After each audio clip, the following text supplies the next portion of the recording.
புல்லாய் பூடாகி புழுவாய் மரமாகி பல்விருகமாகி பறவையாய் பாம்பாகி கல்லாய் மனிதராய் பேயாய் கணங்களாய் வல்லசுரராய் முனிவராகி தேவராய் செல்லான் என்ற தாவரச் சங்கமத்துள் எல்லா பிறப்பும் பிறந்தழைத்தேன் எம்பெருமான்.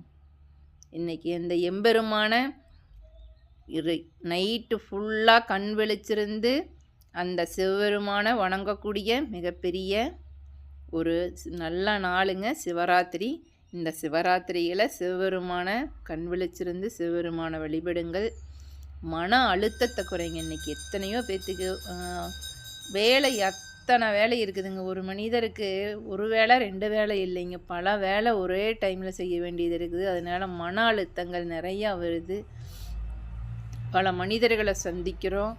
ஒவ்வொரு மனிதர்களும் ஒவ்வொரு விதமான குணாதிசயங்களோடு இருக்கிறாங்க. அவங்களுக்கும் நம்மளுக்கு ஒத்து போகலைன்னா முரண்பாடுகள் ஏற்படுது. அப்போ மன அழுத்தம் நிறையா வருதுங்க. வேலைப்புழு அதிகமாக இருந்தால் வருது. ஒரே சமயத்தில் பல வேலைகள் செய்ய வேண்டியது இருந்தாலும் மன அழுத்தங்கள் வருது. அந்த மன அழுத்தங்கள் குறையணும் அப்படின்னா இந்த மாதிரி கோயில் விழாக்கள் போய் கலந்துக்குங்க. கோயில் விழாக்களில் போய் கலந்துக்கிறதோடு மட்டும் இல்லாமல் உங்களுக்கு தெரிஞ்ச பாட்டை பாடுங்க. உங்களுக்கு என்ன பாட்டு தெரியுமோ அந்த பாடலை பாடுங்க. மனசு விட்டு பாடுங்க. மற்றவங்களோட கலந்து கோரஸாகவும் பாடுங்க. உங்களுடைய மன அழுத்தம் குறையுங்க. இன்றைக்கி எல்லாத்துக்குமே மன அழுத்தம் இருக்குங்க. அந்த மன அழுத்தம் குறையணும். மன அழுத்தம் குறைஞ்சாலே எவ்வளவோ உடல் நலம் அதிகம் நல்லா இருக்குங்க.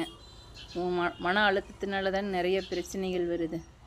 இன்றைக்கி சிவராத்திரி இன்னைக்கு சிவபெருமானை கும்பிடுங்க. அவனின்றி ஓரணுவும் அசையாது அப்படின்னு சொல்லுவாங்க. அந்த சிவபெருமானை வழிபடுறக்கே அவனுடைய அருள் இருந்தால் மட்டும்தாங்க அந்த சிவபெருமானையும் வழிபட முடியும். நீங்களே எத்தனையோ கோயிலுக்கு போயிருப்பீங்க. இந்த கோயிலுக்கு போகலாம் அந்த கோயிலுக்கு போகலான்னு நினச்சிருப்பீங்க, ஆனால் போக முடியாது. அந்த இடத்த முதிக்கணும் அப்படின்னா, அந்த மண்ணை நம்ம காலில் படணும் அப்படின்னா அவனுடைய அருள் இருந்தால் மட்டும்தாங்க முடியும். அவனின்றி ஓரணுவும் அசையாது. அவனுடைய அருள் நம்மளுக்கு வேணுங்க. இன்னைக்கு சிவபெருமானை நினச்சி வழிபடுங்க. போக முடியுறவங்க போங்க.